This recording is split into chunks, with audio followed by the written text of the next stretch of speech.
Hi friends, आप सभी कैसे हैं। उम्मीद करती हूँ आप लोग अच्छे होंगे। दोस्तों, आप सभी का आपके अपने चैनल रिद्धिका हिंदी एकेडमी में स्वागत है, वंदन है, अभिनंदन है। दोस्तों, जैसा कि आप सभी जानते हैं, इस चैनल पे तैयारी करते हैं हिंदी विषय की उच्च स्तरीय प्रतियोगी परीक्षाओं के net JRF, assistant professor, TGT, PGT, KVS, NBS. उसी के अंतर्गत दोस्तों हम आज सॉल्व करेंगे। आप देख पा रहे होंगे 2016 जो है केंद्रीय विद्यालय संगठन का ये पेपर है, पीजीटी 2016 का। आइए चलते हैं, इस प्रश्न को देखते हैं। प्रश्न कैसा बना है, आने वाले समय में प्रश्न कैसा दोबारा बनेगा, और प्रश्नों से ज़्यादा आप इसकी व्याख्या पे ध्यान देंगे और फिर आप देखिए प्रश्न बहुत मज़ेदार हैं। चलिए चलते हैं। फर्स्ट नंबर का प्रश्न है, घिसू और माधव प्रेमचंद की किस कहानी के पात्र हैं। तो आप सभी जानते हैं कफन, और कफन कहानी ये है मुंशी प्रेमचंद की। और आप एक चीज़ और देख लीजिए, यह कहानी आपसे पूछी जाएगी कि किस चेतना पर लिखी गई है, तो आप बताइएगा दलित चेतना पर लिखी गई यथार्थवादी कहानी है। और इसी तरीके से इनकी एक दो कहानियाँ और हैं, जैसे ठाकुर का कुआं और मंत्र और पूस की रात। ठीक है, ये महत्वपूर्ण कहानियाँ हैं। अब देखिए प्रश्न नंबर 2, महावीर प्रसाद द्विवेदी और हिंदी नवजागरण किसका आलोचनात्मक ग्रंथ है। तो ये ग्रंथ है रामविलास शर्मा जी का। ठीक है, महावीर प्रसाद द्विवेदी और हिंदी नवजागरण पुस्तक के लेखक मार्क्सवादी आलोचक हैं। ये प्रश्न टीजीटी 2021 में पूछा गया था, किस प्रकार के आलोचक हैं, तो ध्यान दीजिए। मध्यकालीन धर्म साधना किसका निबंध है। तो मध्यकालीन धर्म साधना निबंध है हजारी प्रसाद द्विवेदी का। बहुत सारा निबंध आप पढ़े होंगे, लेकिन आप देखिए एनसीईआरटी कहाँ से पूछ रहा है प्रश्न को। ठीक है, ये है हजारी प्रसाद द्विवेदी। मध्यकालीन धर्म साधना निबंध के लेखक हजारी प्रसाद द्विवेदी हैं। इनके अन्य निबंध हैं, देखिए अशोक के फूल, नाखून क्यों बढ़ते हैं, कुटज। कुटज बहुत ही इंपॉर्टेंट निबंध है, यहाँ से जो है कि प्रश्न बनते हैं, कूट वाले प्रश्न बनते हैं। और ये देखेंगे जो है नाखून क्यों बढ़ते हैं, ये जो है कि यूजीसी नेट के में पाठ्यक्रम में लगा हुआ निबंध है दोस्तों, तो थोड़ा सा समय मिले तो इन्हें पूरा पढ़िए। निपुणिका हजारी प्रसाद द्विवेदी के किस उपन्यास की पात्र है। तो आप सभी जानते हैं बाणभट्ट की आत्मकथा की यहाँ पात्र हैं, और निपुणिका हजारी प्रसाद द्विवेदी के जो है बाणभट्ट की आत्मकथा के पात्र हैं।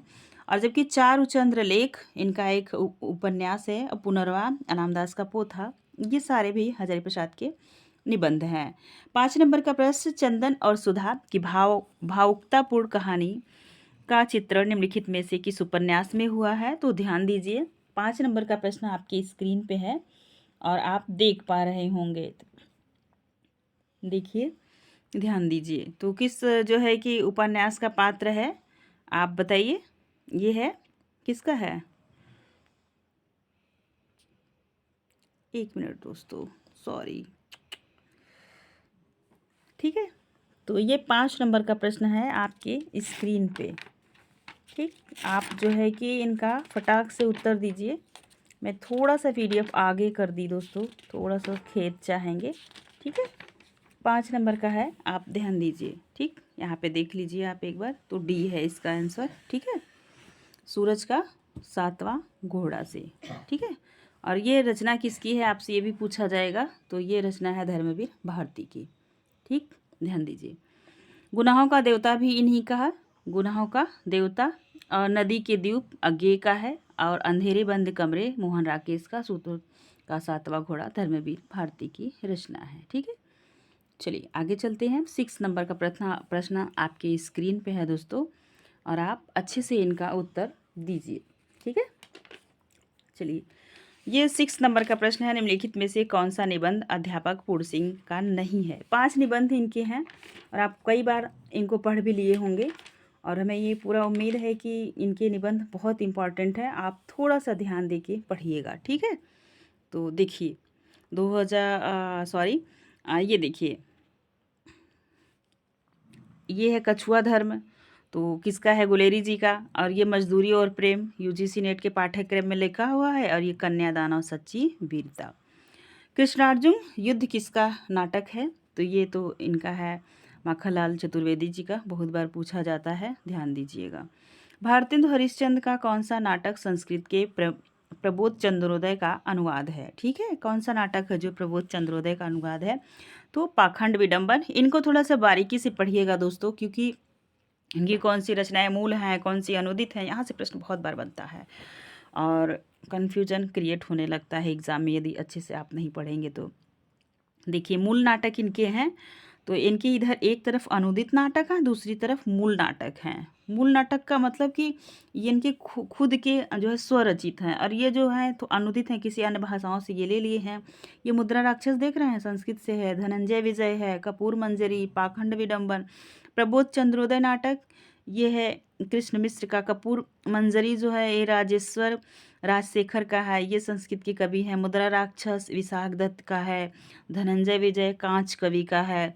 और एक आपके स्क्रीन पे 9 नंबर का प्रश्न है, वर्णांड सा प्रत्यक्ष प्रभाव लेकर सन 1935 ईस्वी में हिंदी एकांकी नाटक की रचना किसने की? तो ये थे भुवनेश्वर। अब आप देख रहे हैं वर्णांड सा प्रत्यक्ष प्रभाव लेकर 1935 में हिंदी एकांकी नाटक भुवनेश्वर प्रसाद ने किया था। भुवनेश्वर प्रसाद की बहुत सारी जो है एकांकियाँ हैं। स्ट्राइक है, कारवा कई बार पूछी गई, ताबे की कीड़े, शैतान, प्रतिभा का विवाह। नेक्स्ट पे चलेंगे दोस्तों। ये जो है कि पूछा हुआ प्रश्न है, प्रवृत्ति निवृत्ति अथवा आसक्ति अनासक्ति का द्वंद्व मोहन राकेश की किस नाटक में प्रदर्शित होता है? तो ये आप सभी जानते हैं, लहरों के राजहंस का है। बहुत ही यहाँ से बहुत पंक्तियाँ बनती हैं एग्जाम में। प्रवृत्ति निवृत्ति अथवा आसक्ति अनासक्ति का द्वंद्व मोहन राकेश के लहरों के राजहंस में वर्णित है। अन्य दिए गए नाटक मोहन राकेश के हैं। ये देखिए, निम्नलिखित में से किस नाटक में कृष्ण और वेणुवती के प्रेम का प्रदर्शन है? ये थोड़ा सा नया आपके लिए प्रश्न हो सकता है। तो ये सूर्यमुख, और सूर्यमुख आप सभी जानते हैं ये लक्ष्मीलाल कृत नाटक है। सूर्यमुख कृष्ण और वेणुवती के प्रेम का प्रदर्शन शिश विसंगत है, ठीक है। तिरस्कृत धर्मवीर भारती की तिरस्कृत किसकी आत्मकथा है? तो सूरजपाल चौहान की। कुछ महत्वपूर्ण लेखन है। आप देखिए, तिरस्कृत है सूर्यपाल चौहान की, बार बार पूछी जाती है। मेरी पत्नी भेड़िया धर्मवीर भारती, ये धर्मवीर हैं दोस्तों, भारती नहीं है, याद रखिएगा।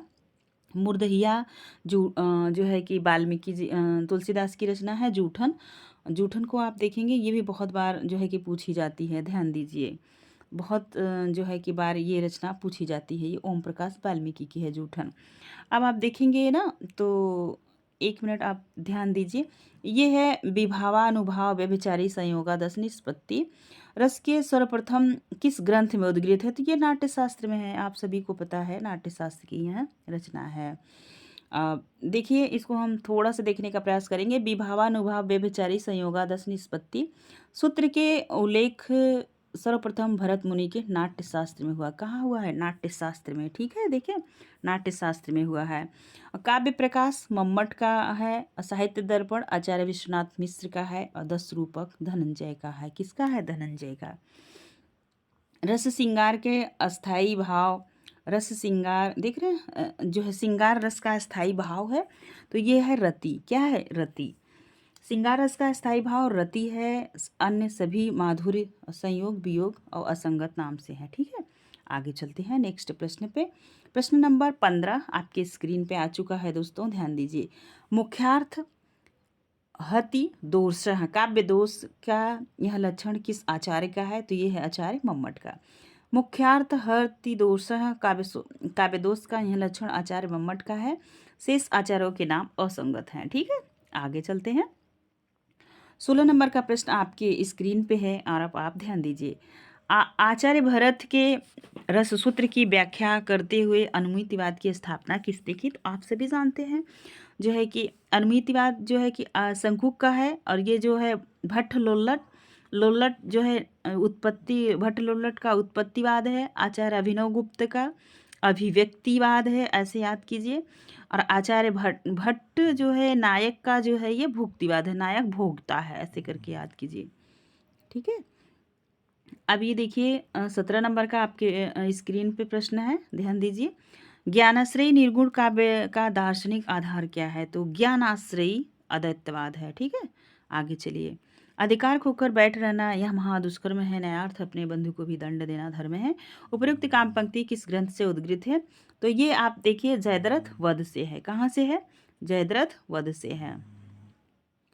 आगे चलेंगे। 19 नंबर का प्रश्न आपके स्क्रीन पे, ध्यान दीजिए। ये देखिए वह हम क्या थे, क्या हो गए और क्या होंगे अभी, आओ विचारें आज मिलकर ये समस्याएं सभी।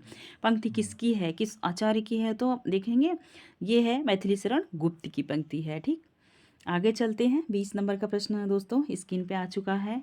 देखिए, दहेज और अनमेल विवाह की समस्या प्रेमचंद ने अपने किस उपन्यास में उठाई, तो ये सभी को पता है, निर्मला में। और जो है कि इसमें है। आगे चलते हैं, 21 नंबर का प्रश्न है। और आप देखिए, कामायनी महाकाव्य में रहस्य के बाद कौन सा सर गया है। यहाँ पे दोस्तों बहुत ज़्यादा ध्यान देने की ज़रूरत है, क्योंकि रहस्य के बाद आनंद आ जाता है। आप देखिए, चिंता, आशा, श्रद्धा, काम, काम, वासना, लज्जा, कर्म, ईर्षा, ईड़ा, स्वप्न, संघर्ष, निर्वेद, दर्शन, रहस्य, आनंद। आनंद अंतिम है और पहला वाला चिंता है। तो बहुत पाँच, वैसे तो आपको सारा लर्न होना चाहिए, क्योंकि ये कमायनी से है, तो कमायनी से हर बार प्रश्न बनता है परीक्षा में। निम्नलिखित में से कौन सा कवि तार सप्तक का है, तो तार सप्तक से मतलब है कि पहला सप्तक। ठीक, अब आप देखेंगे तो यहाँ पे तार सप्तक का कवि नहीं है, ध्यान दीजिए। सॉरी, हमने है मान ले लिया था, तो आप देंगे, ध्यान देंगे ना, नहीं है पूछा है।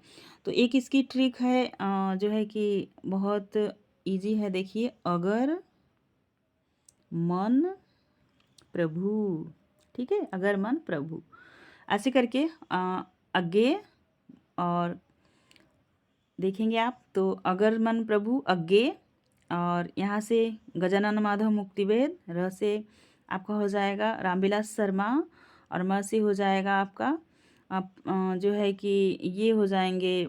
एक मिनट, एक मिनट, थोड़ा सा रुकिए।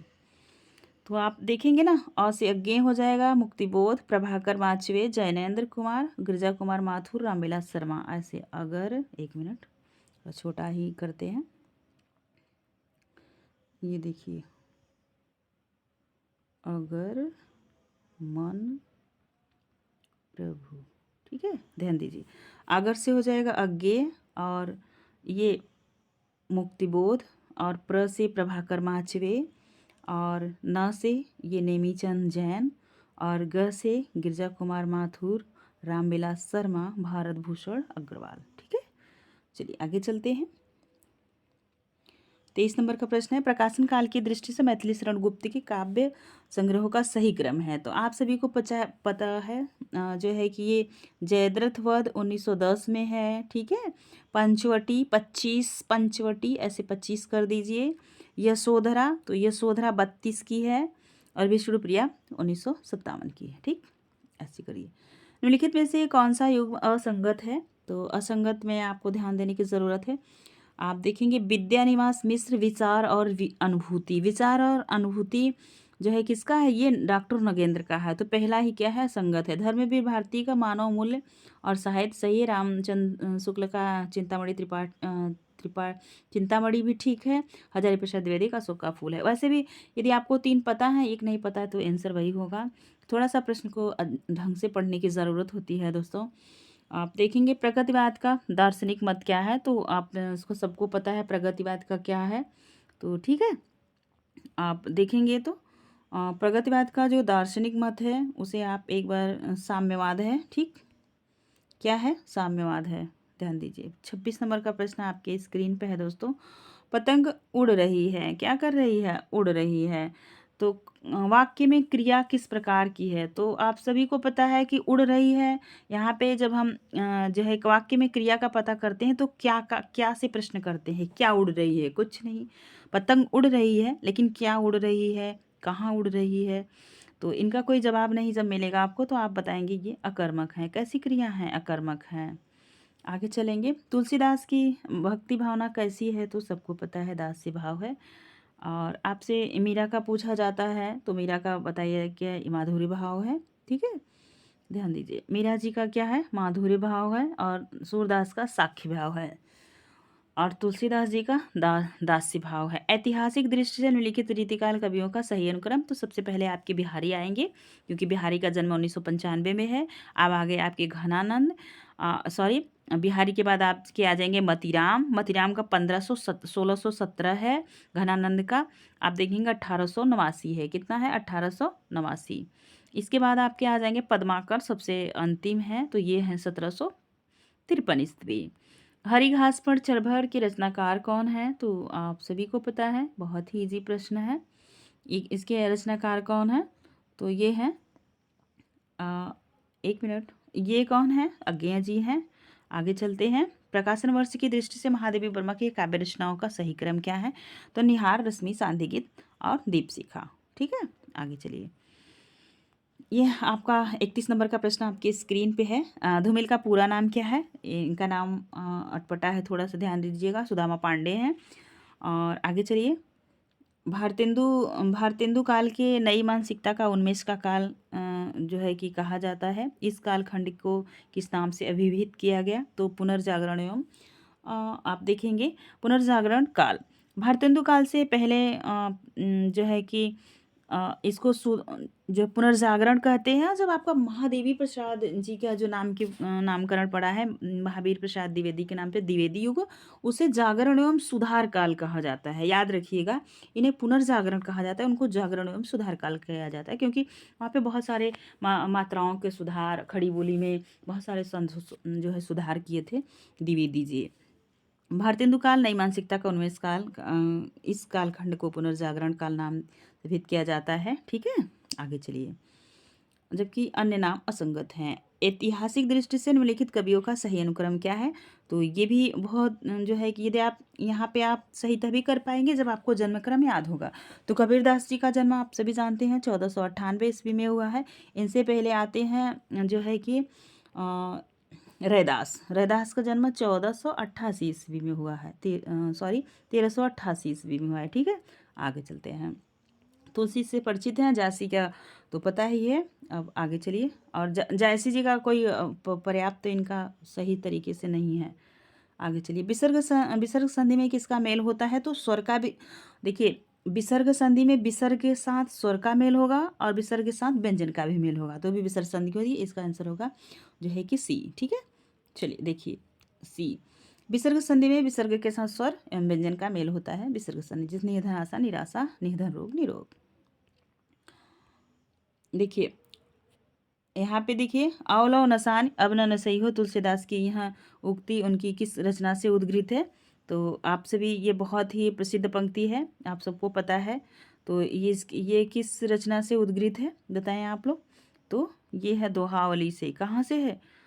सॉरी, दोहावली से नहीं है दोस्तों, एक मिनट आप ध्यान दीजिए।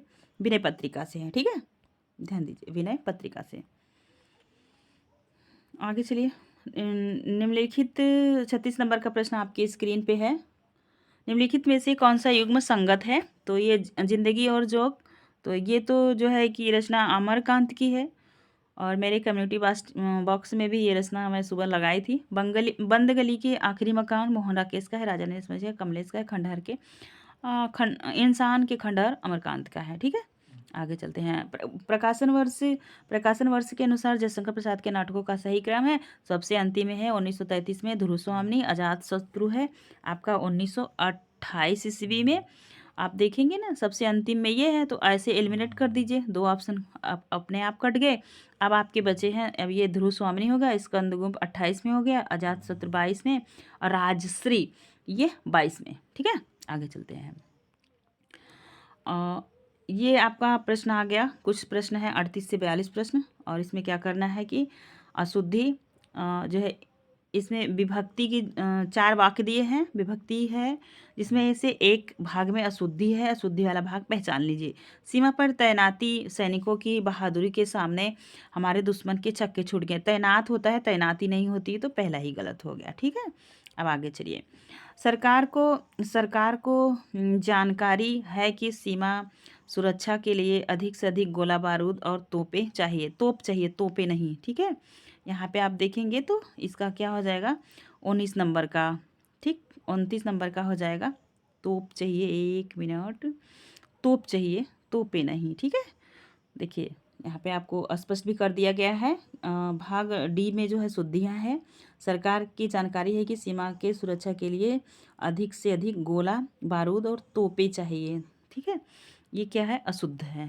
ठीक, आगे चलते हैं। हमारे वकील ने सारे प्रमाण माननीय न्यायालय के समक्ष में समय पर प्रस्तुत कर दिए। तो आप ये देख रहे हैं त्रुटि कहाँ है, ये सी में त्रुटि है। यहाँ पे जो है कि हमारे वकील ने हम सारे प्रमाण माननीय न्यायाधीश के समक्ष प्रस्तुत कर दिए हैं, इसमें त्रुटि है। ठीक, देखिए शुद्ध वाक्य ये होगा, माननीय न्यायाधीश, देख रहे हैं, न्यायालय नहीं न्यायाधीश होगा के समक्ष प्रस्तुत कर दिए जाएं। प्राचार्य, नेक्स्ट ऐसा ही प्रश्न है। प्राचार्य द्वारा सूचित किया गया है कि पाठ्यक्रम पर निर्धारित पाठ अवश्य पढ़ाए जाएं। तो आप देख पा रहे होंगे निर्धारित पाठ क्या पढ़ाने, कहाँ पे गलती है, निर्धारित पाठ अवश्य। आप देख रहे हैं पाठ्यक्रम फिर पाठ दोनों चीज़ लगाया है, जबकि क्या होना चाहिए, निर्धारित पाठ अवश्य पढ़ाए जाएं। ठीक है, पाठ्यक्रम पढ़ाएंगे आप, पाठ्यक्रम के अनुसार तो पाठ पढ़ाया जाएगा। चलिए ठीक है, आगे चलते हैं। संलग्न प्रार्थना पत्र पर अपनी संस्तुति देते हुए अनुलग्न को सहित स्तुति कर दीजिए। तो ये क्या होगा, इसमें क्या प्रस्तुति करना है, आप ध्यान दीजिए, इसमें प्रस्तुत होता है, प्रस्तुति नहीं होती है। ठीक है, आगे चलिए, कुछ प्रश्न है स्थापना और तर्क के। कविता तथ्य और सत्य से परे केवल काल्पनिक व्यापार है, ऐसा तो कुछ भी नहीं है। अगर सत्य नहीं है तो जब तक कवि के हृदय में उस कवित्व तो नहीं जगेगा, कैसे वो बिना सत्य का कैसे वो कविता कर सकता है भाई। ठीक है, कविता क्योंकि कविता का उद्देश्य लोक रंजन है, लोक रंजन भी है और लोक मंगल भी है, दोनों हैं। ठीक है, तो दोनों प्रश्न दोनों गलत हो गए। आगे चलिए, ध्यान दीजिए, यहाँ पे हम लोग कौन सा प्रश्न पढ़ रहे थे, 43 नंबर, अब 44 नंबर का प्रश्न पढ़ेंगे, आपकी स्क्रीन पे है, ध्यान दीजिएगा आप। ये भी स्थापना और तर्क का है। आधुनिकता परंपरा का की विरोधी है, बिल्कुल नहीं, कभी भी आधुनिकता परंपरा का विरोधी नहीं होती। आधुनिकता परंपरा से कुछ लेके आगे बढ़ती है। ठीक है, और जड़ होती है जब तक वो समझ न, और नीचे का देखिए तर्क क्या है, क्योंकि परंपरा जड़ और रूढ़ होती है। तो ये दोनों बातें गलत हैं। ठीक, अब आप इनको व्याख्या पढ़ लीजिएगा। रीतिकालीन काव्य में व्यक्त प्रेम मांसल था, ये तो बात बिल्कुल सही है, क्योंकि नायक नायिकाओं में लोग डूबे थे, इसलिए उनकी सुकृति दरबारी ज़्यादा और लोक में कम थी, बिल्कुल सही है, दोनों बात सही हैं इनके। भक्ति में नेक्स्ट प्रश्न देखिए, भक्ति में आसक्ति का भाव प्रबल होता है और यही आसक्ति जीवन को प्रपंचों से मुक्त कराती है। भक्ति में आसक्ति का भाव प्रबल होता है और यही आसक्ति जीवन को प्रपंचों से मुक्त कराती है, बिल्कुल सही, क्योंकि निर्गुण भक्ति में भगवत आसक्ति ही अनुग्रह प्रदान करता है, ये भी सही है, इसका ए नंबर सही हो जाएगा। भारतीय काव्य शास्त्र की मान्यताओं में 1 मिनट ध्यान दीजिए, भारतीय काव्य शास्त्र के मान्यताओं में अंतर्विरोध है, क्योंकि रस चिंतन जितना सूक्ष्म है, अलंकारों का विभाजन उतना ही स्थूल है। तो ये दोनों बातें बिल्कुल सही हैं, इसका ए नंबर सही होगा। आगे चलते हैं, नेक्स्ट प्रश्न को देखिए। युगों से चली आती हुई कविता की रोमांटिक भावभूमि परंपरागत रूप से सदैव गतिशील रहती है, क्योंकि कविता की विकास यात्रा मनुष्य के सक्रिय संवेदन स्पंदनों से जीवन के होने वाले निरंतर एहसास कराती है। तो दोनों बातें सही हैं, आंसर होगा डी नंबर। ठीक है, देख लीजिए डी नंबर। नाटक अमूर्त नहीं केवल मूर्त होता है, ऐसा कैसे होगा भाई, नाटक अमूर्त नहीं केवल मूर्त होता है, नहीं, अमूर्त भी होता तभी तो नाटक लिखा जा सकता है, लेखक वहाँ पे सोच सकता है, और इसीलिए नाटक को चाक्षुष यज्ञ कहा जाता है। ये बात जो है कि बिल्कुल सही है, कि इसे जब तक आप देखेंगे नहीं नाटक तो उतनी चीज़ें ऑन द स्पॉट क्लियर नहीं होती। कभी आपने महाभारत का पाठ करते हुए नहीं देखा होगा तो आप रामायण का जरूर देखे होंगे, हनुमान जी का, इस सब का रोल। आगे चलते हैं, नेक्स्ट प्रश्न, और आज का अंतिम प्रश्न होगा दोस्तों, वीडियो बड़ा हो जाएगा, हम 50 प्रश्नों को लेंगे, इसके बाद हम जो है 50 प्रश्नों को नेक्स्ट वीडियो में लेंगे। ठीक है, तो रचना धर्मिता में मिथक अतीत में वर्तमान को खोजता है, क्योंकि मिथक में अतीत ही शाश्वत वर्तमान है, दोनों बातों बिल्कुल सही हैं। तो ये रहे आज के 50 प्रश्न दोस्तों।